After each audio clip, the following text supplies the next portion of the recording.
I do want to give a little context to my relationship to Project Healthy Minds and this whole movement here. I had sort of the privilege of being around when PHM, as we call it, was born. It was actually 6 years ago this month. My friend Logic had performed his song at the VMAs in 2017, 1-800-273-8255, which was, it was a song about somebody with depression who calling the National Suicide Prevention Lifeline. He did it on the VMAs. And I read an article about how during the show, just in the hours after the VMAs, the calls skyrocketed to the hotline. It was up 50%. Right after that, I interviewed Logic and some guy named Phil Shermer, whoever he was. And that's where they announced during the interview the birth of Project Healthy Minds. And that's when I decided that I didn't just want to help promote them, I wanted to join them. I wanted to help in the fight. I had my own mental health story to tell. And I said to Phil, hey, if you ever need me, let me know. He called me 20 minutes later, said, you're in. Signed me up on the spot. He's very good at that. And in the 3 years that I've watched him work his tail off with his group that are all here tonight, they are helping to change the narrative around mental health, eventually make health care available to everybody. That's the mission of what we're here to do to support tonight. So just quickly, again, our North Star, the CEO of Project Healthy Minds. Phil, stand up, take an applause, take a thank you. Phil Shermer, it just doesn't happen without this guy. Good. It just has to be done.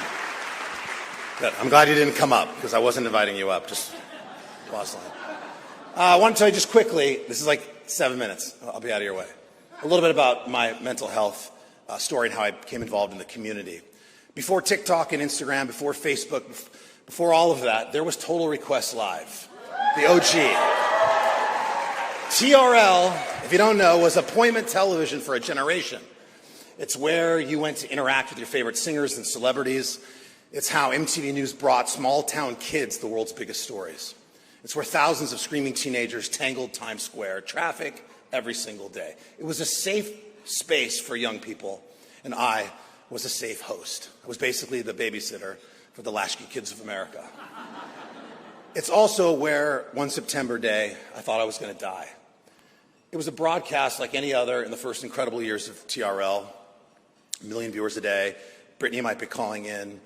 Adam Sandler could be there. Eminem shutting down Times Square. I was in my dressing room, and I could sense all the normal live buzz of the show before it went on. I could hear the crowd outside. I could hear horns honking.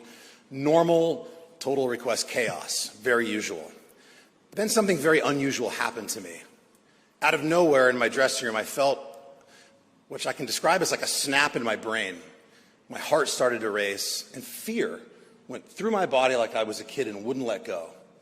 It was like somebody cracked one of those cold compresses at a Little League game and put it on my neck. And I could see my producer talking to me in the doorway, totally normal expression on his face, saying something about Hanson, probably. I couldn't hear him. It looked like he was talking in slow-mo. I was literally leaving reality. I thought, my God, I'm having a stroke in front of Hanson. It passed in 30 seconds, but it felt like 30 minutes. Somehow, I was able to get through it. I did the show that day live on autopilot, you know. Number 6, here's 98 Degrees, just did my thing. But the whole time, beneath the surface, I was absolutely terrified that whatever had just happened to me could happen again at any moment. So right after the show, I went to my doctor and I told him, I said, no, I need help. He ran an entire battery of tests. I said, give it to me straight. Like, am I dying? Is it cancer? What is it? And he said, Carson, he was laughing. He said, you're 100% physically healthy. Bullshit, I said. There's no way. I felt my brain snap in the dressing room. And he said, your real problem is that your life is unmanageable. And what you had was called a panic attack. I said, a panic attack? I've never heard of a panic attack, much less considered it. What was the trigger of this panic attack? Was it Nick Lachey? I don't know. As it turned out, the panic attack was a symptom. Stress and anxiety were the cause. I needed to slow down. I needed to make my unmanageable life manageable. So I fired my manager. Slowing down didn't do the trick. I kept having panic attacks. If you've never had them, this intense fight or flight response, the urge to literally drop everything and run. It's like an outer body experience. We call it derealization. Sometimes I could even see myself from above, like I was at Snoop's house and he gave me the shit that killed Elvis. This was not an ideal way to live. I started thinking, all right, what are the triggers for these panic attacks? How can I avoid them and eliminate them? I had a panic attack in Aspen, Colorado. Fine, no more altitude for me. Panic attack at midnight, going to bed at 10. Panic attack anywhere? Well, I guess it's time to become a recluse and stay at home like Howard Hughes. That's where I was literally headed, full-blown agoraphobia. And that's when I decided to take the single most important step in my mental health journey. It's not riveting, so hold on to your seats. You ready for it? Here's what I did. I took the wildest leap. I opened up and I talked to a friend. I did that.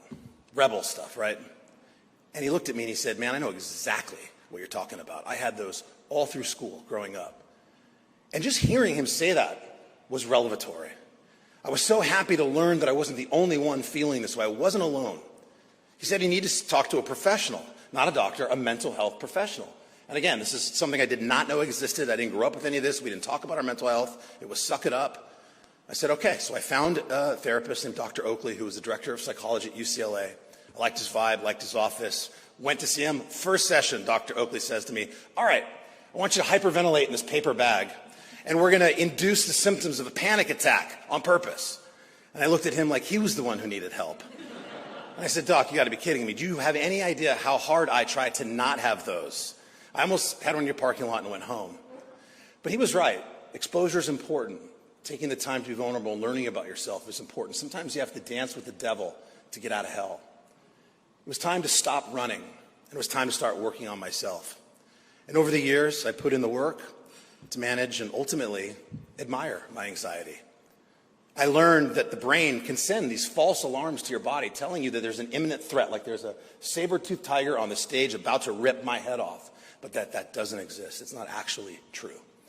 I learned to manage it with a regimen that smart people helped me: meditation, breathing, taking a cold plunge, focusing on working hard for my family, and taking my meds. The prescribed kind, not the kind from Snoop.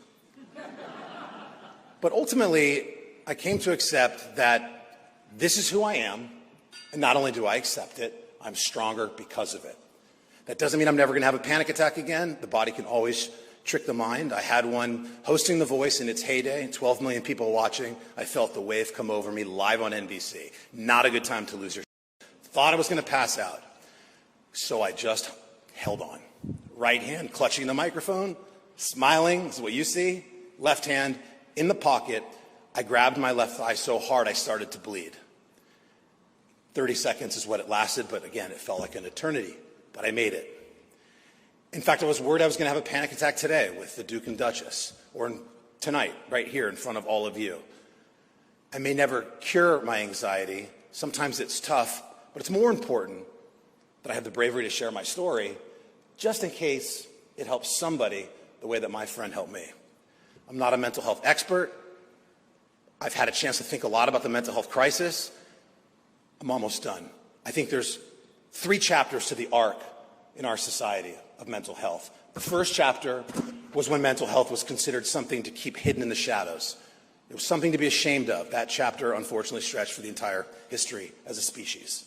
The second started a few decades ago when doctors and researchers did the hard work of changing what we know about science. Advocates did the hard work of changing the hearts of minds.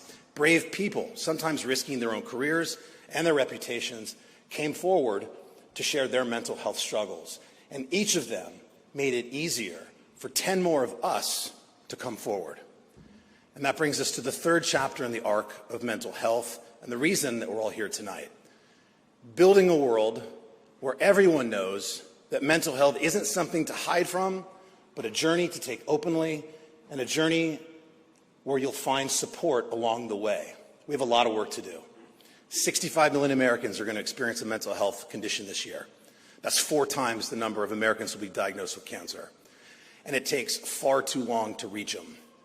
Think about it this way. If you roll your ankle on a basketball court in a pickup game, how long does it take you to go to the urgent care to get a diagnosis? 10 minutes, however long it takes you to get there. The time it takes between somebody experiencing their first mental health symptom and actually getting help is 11 years. 11 years. And that's on average. It takes a lot longer in poorer communities, marginalized communities, communities of color. The distance to access is further and the stigma is greater. And all of that is why we have to reach people earlier. We have to show them that they're not alone, There's everybody going through something that we cannot see. We have to convince people that grappling with your mental health does not make you weak. Learning about it, managing it, making it work for you, turning your vulnerability into your greatest strength, that's what makes you strong. Mental health is no longer the scarlet A on our chest. It is the bright red S on our chest. We're superheroes. We're the Avengers of a galaxy, jocks and misfits, all with our own issues, coming together to help people. And who knows, maybe even save the world. That's why we're here tonight. To celebrate our own journeys, but more importantly, to help others take their own, to build a better world. And I'm profoundly grateful to everybody here tonight for joining all of us at Project Healthy Minds in that mission. Thank you very much.